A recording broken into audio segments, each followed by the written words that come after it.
Hello one and all, I am Pal of Games and welcome to the checkout. Today I'm looking at a slightly older game, but I don't know, I thought I'd do some sort of older games here and there, just to spread it out a little. And this game is called Mystic Forest, made by Team Shuriken Games, also known for Uncraft Me. They was generous enough to send me a code for this, along with many other of their games.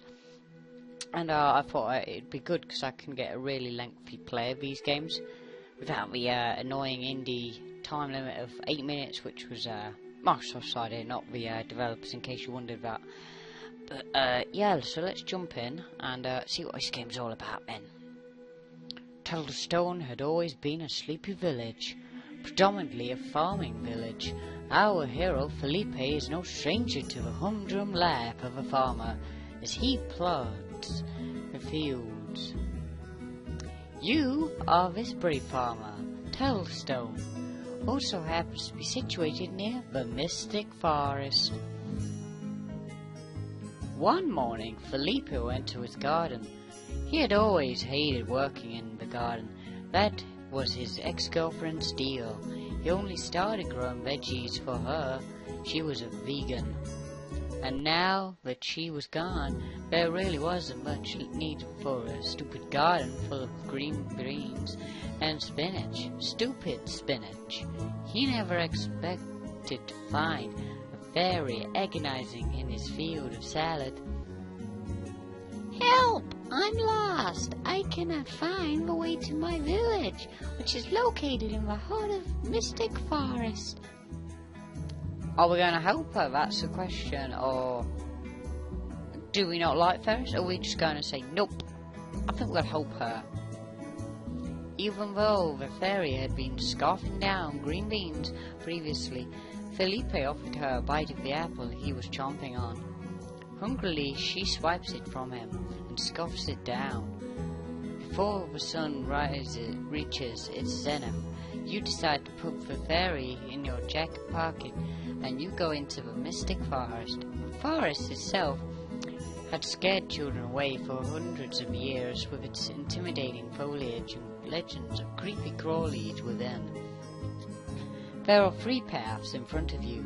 You ask the fairy if she recognizes which leads to her village, but she does not recognize which path. Well, when you never know, you just go straight ahead. The path winds and twists to the point where it's entirely too difficult to proceed on foot. Where this particular area of the path ends, Felipe notices the entrance to the ice cavern. Do we want to go in? Would we prefer to come back to a previous way? Alright, I'm going to say, let's go straight on in. The entrance is adorned with exquisite markings, bizarre creatures, mystical forces. Elfie slides her tiny hand along with intricate carvings. So in case you guys haven't noticed, this is sort of a text adventure at the looks. And I've got to be honest, I'm not really the best. I haven't played a lot of them, to be honest, especially on the consoles. So that's going to be an interesting thing to go with. I wonder how long my voice is going to be able to keep up with all this. Once inside the ice cavern, Felipe and Alife look around, noticing motionless bugs and birds that have been flash frozen in place. After a long walk, you arrive to a junction. Let's just keep going straight. Elfie and Felipe slip into a small room. Looking around, they spot a large spear dug into the out wall. After pulling the spear from the wall, Felipe and Alife slip into a darkened tunnel. A red giant figure appears at the end of the corridor. That's gotta be the ice demon. He's huge, dude. Who dare? Back off, man. I've got your spear. I know how to use it. Ha ha! Ridiculous. Let's attack. The demon roars and charges at Felipe, who dodges. Alife slips out of Felipe's pocket and flutters around the demon's head, distracting him. As the demon stumbles around, Felipe plants his feet the tip of a spear aimed right at the demon's chest. Without seeing the demon walk directly into the spear, impaling himself. After a moment of gasping for air, the demon finally collapses, his life drained from the hole in his chest. "Wow, I can't believe you did it. You're my hero." "Hail to the king, baby. You leave." Spotting the sun up ahead, Alife and Felipe move faster, and when they finally reach the exterior of the cave, they pause and breathe a deep sigh of relief. Felipe takes Alife and places her in his shirt pocket. "Rest up, it'll be good. It'll be night soon." They continue walking down the tree-lined path. Day turned into night. The path winds near a large lake, which shimmers beautifully. As beautiful as the view is, my village isn't anywhere near this lake. I feel like we should go deeper into the woods. That feels right to me. So, this is really getting tiresome on my voice. But I'm enjoying the narration. It's going well, I think. I don't know, though. Is there going to be many more obstacles and nasty stuff ahead, I wonder? On the water's surface, something splashes, disrupts the calm waters.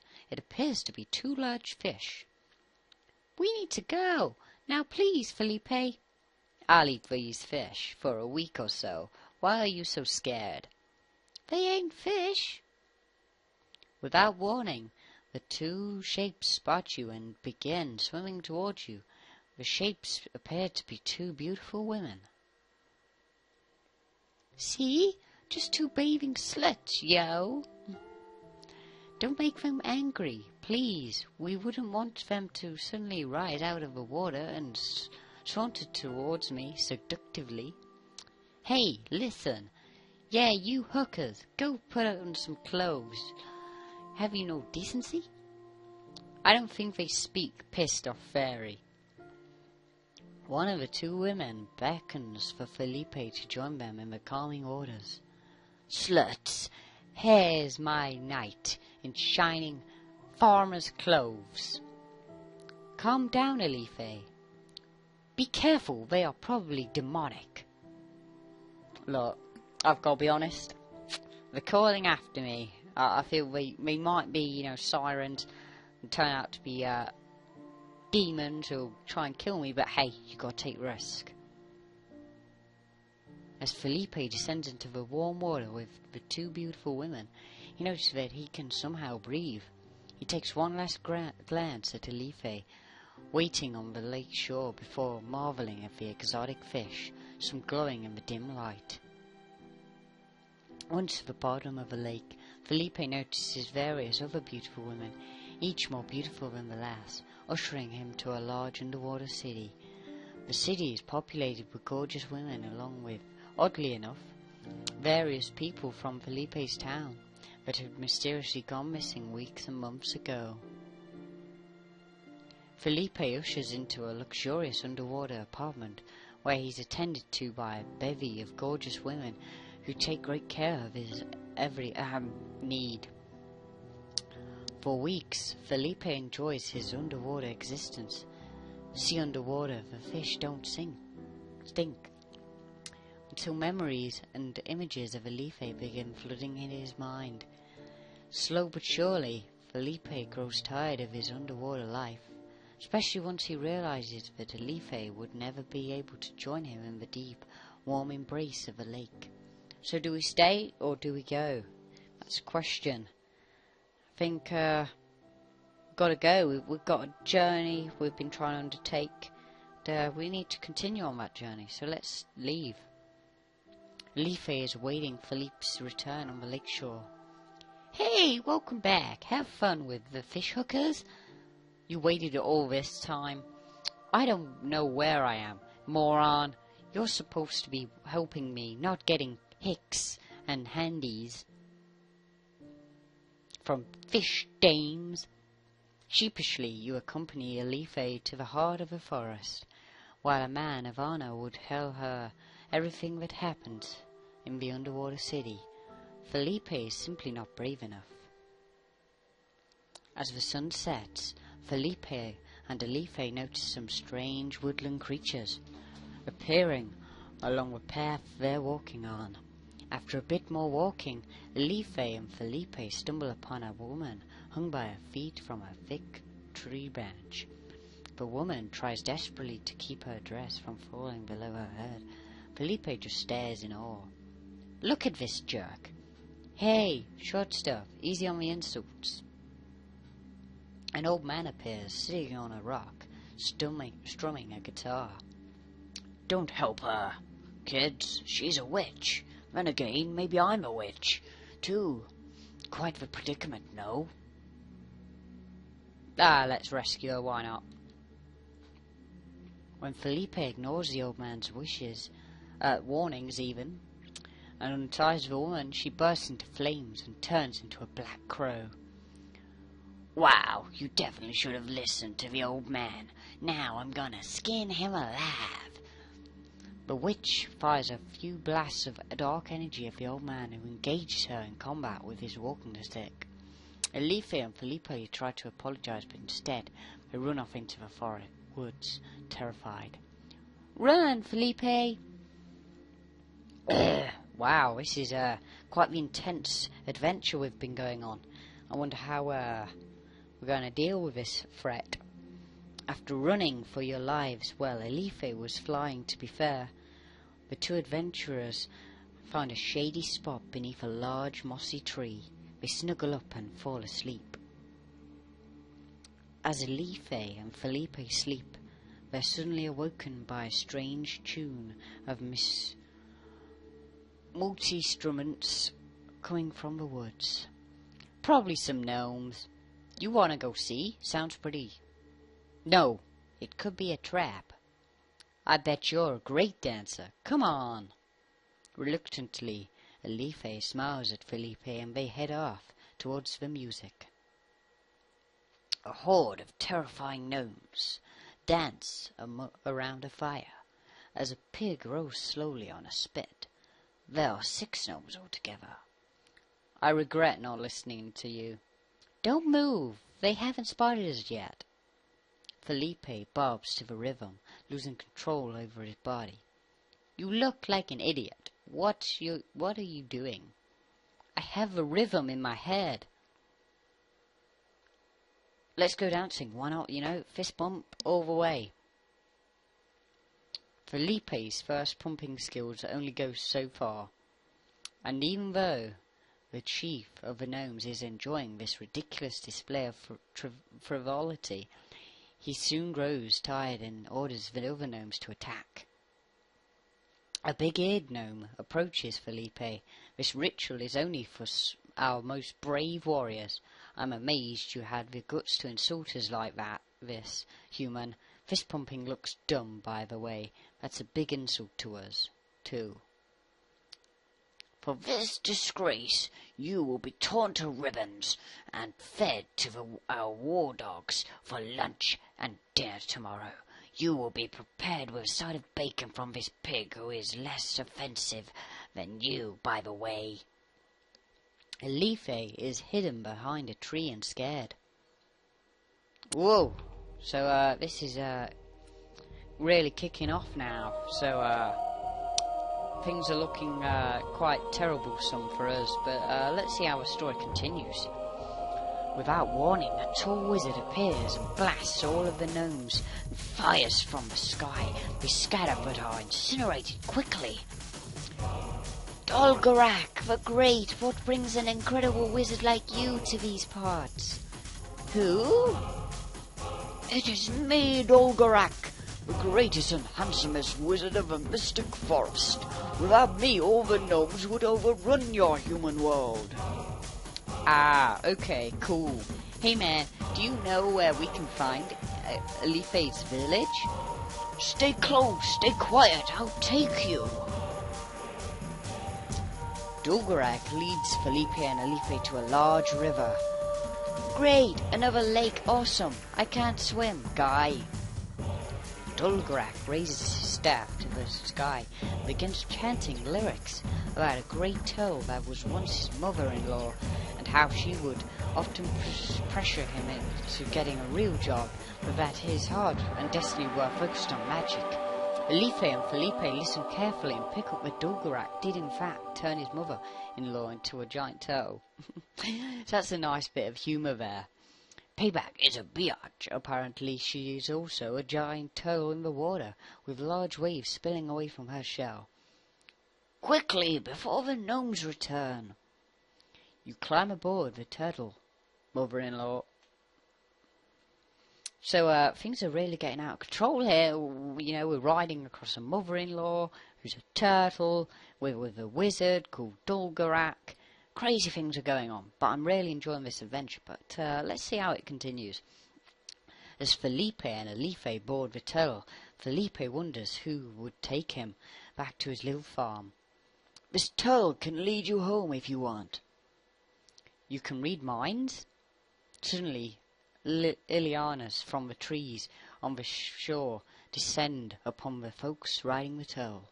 Stupid turtle, you are swimming near the edge.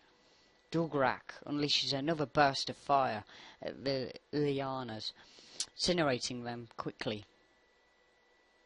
Ah! Alife has been snagged in some of the vines. I can't use my spell, she'll be hurt. Do something. Dulgarak blasts the vines with an ice spell, and when Alife drops, Felipe catches her. She's like a little ice cube. Felipe immediately begins rubbing her frozen form between her hands to melt away the ice. The turtle, meanwhile, is careening towards the shore. Do we jump to the shore before it's too late, or do we stay with Dulgarak on the giant turtle? Well, I've got to be honest. I quite like a giant turtle, so, you know, I think I might stay on the giant turtle. Dulgarak continues his assault on the vines, using every spell in his arsenal. After a long, arduous battle, the trio arrive at a small lakeside village. This is the village of the Moon Pearl. And my village is... where is it? We should rest here, because tomorrow the road will be long. I promise we will reach you, village, on the morrow, dear child. Wow, so things have got quite intense here, but we can finally take a break. That's good to hear, finally. After much celebration upon his return, the villagers reveal how Dulgarak is a legend in the region, how he's truly the greatest wizard the world has ever seen. They go to spin an epic yarn about how Dulgarak led the battle for Napier's Grove, a small region not far from the village, where the villagers spend their downtime. It had been invaded by trolls and lacking any true resources for defense. Dulgarak took on the troll horde himself, incinerating the lot. Felipe and Alife obtained a luxurious home for the night. In the morning, the adventurers provide a powerful steed for the three adventurers. With Alife sitting on Felipe's shoulder, he smiles at her when the villagers point the direction of her village, and you set out into the crisp, cool morning. Wow, so things are really going well. I'm really enjoying this adventure. I don't know about you guys, but oh, my throat's killing me. Not really, I'm sure I'll survive. Dulgarak, upon nightfall, advises Felipe and Alife that they should post a pup for the evening. He regales them with yet another epic story. This one about the Viscount of Bogosdinia, I assume, a notably brilliant man who brought Dulgarak in to solve a mystery pertaining to a murder in his family. As Dulgarak discussed what he liked to call the Madame with the dinosaur carving, he chomped noisily on raw roots, which are known aphrodisiac. The next morning, the adventurers set out north and found themselves at a fork in the road. By the marker, Why are there two roads here? Last I arrived there was but one. So do we go left or right? Well, I'm all about the right side, so let's go there. Crows and dead trees litter the area. The ground glows reddish brown due to the dead foliage. Oh no, no, no, no, no, no, no. Not crows. Felipe, please. Felipe places her in his pocket, his eyes on the crows. I'm not sure this is a good way. Right. I recognize nothing. Some form of wicked magic has perverted the serenity of this place. Suddenly, Felipe's horse stops in front of a chest on the ground full of gold. Amazing! Felipe leaps from his horse and runs over to the chest. Elife and Wizard Dulgarak can only watch Felipe terrified. What have you done, idiot? Without warning, Felipe notices the coins growing in size. Before he can react, he suddenly shrinks to the same size as Elife. Vile wizardry! Elife flutters to the ground and stands before you. This is the time Felipe sees her in proportion to himself. She's beautiful. You look super cute, mini-size. Dulgarak scoops Felipe up and places him on his head before leaving the area. As Dulgarak sprints on his horse, Felipe listens as his horse, left behind in the glen, screams. Elife, this malefic spell has blurred the path to your village. I'm unable to find it. We are lost. But there may be a way. Give me a moment. So, whoa. No, we've been shrunk down. We're on this crazy adventure, and Dulgarak seems to have come up with a plan. I wonder what that plan's going to be then. Dulgarak suddenly turns to the left to reach the bottom of a cliff and casts his gaze to the sky, begins singing a song about a giant eagle. Giant eagle lord, you dip beneath the jet stream. Woo! Hoo! A giant eagle emerges from the fog, the bottom of the cliff. Well, we're bound to want to climb on it, because that seems to be the way forward. Flying on the eagle's back is glorious. Felipe had always heard rumours of giant eagles in the land, once used in war, but he had always believed them tales to keep children in line. The giant eagle deposits you on a grassland to the east and says, continue to the north to reach the village of Elife. I can go no further because I accidentally ate 2 fairies when I was a kid. No offence, Toots. What? The giant eagle flies away. Whoa, so this is really a fun adventure, I've got to say. I think this is more than a check at this point. It's probably going to be a full play, but I'm really enjoying it, I've got to say. Going to want to see how this sort of concludes. They walk to the north and meet a woman warrior riding a giant bird. Strange animal. Do you speak about me? Dulgarak. No, I speak about this giant bird. Oh, these animals are what is most common in the northern kingdoms. Where are you coming from? It's difficult to explain. Perhaps you can help me to find the fairy village in the north. Of course, follow me.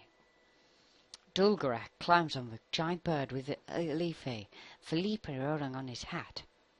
I've got to be honest here, I think I'm going to be crazy in terms of speech. I'm trying to do 4 or 5 different voices and it keeps adding more voices at me. Oh, killer, I tell you. The sun shines high in the sky. The adventurers take a break beneath a large tree to eat. Dulgarak makes a fire using a spell and immediately begins cooking a tiny feast for Elife and Felipe. Tina serves the food, tiny helpings of angel hair pasta and meatballs. Felipe lets Elife have the last meatball. You decide to take a nap. Right, well, I think we should continue sleeping, because I'm tired. I want a nap. Without warning, wolves swarm the camp. Dulgarak does his best to stop the beast, but due to being caught off guard, he falls quickly. Tina too. Felipe grabs Alife's hand, but it's too late for them. They are pulled apart by the wolves into the dark forest at night, never to see each other again. Wow, so I didn't even think it was possible to fail, but apparently it is. That was quite the adventure. It's a shame, we didn't get to experience the full story. I couldn't believe how well we was doing. But it seemed to have gone pretty well. If you want to take a look at it yourself, there'll be a download link in the description. I hope you've liked this. If you have, I would like if you could leave a like. Please favourite and share so more people can not only see me, but it's a fantastic tale. I think it's just marvellous. I enjoyed it. I'm going to find it hard to get out of a narrator voice though. But yeah, I hope you've enjoyed this. It's sort of a bit different from some of the content I put up. If you want out like this again, I suppose I can do stuff. Find some obscure content. Like I say, I've got some other codes to check out from Team Shuriken, and I've got to say, good job, Team Shuriken, because I've really enjoyed playing this. And, I suppose other than that, thanks for watching, everyone. And, as always, goodbye.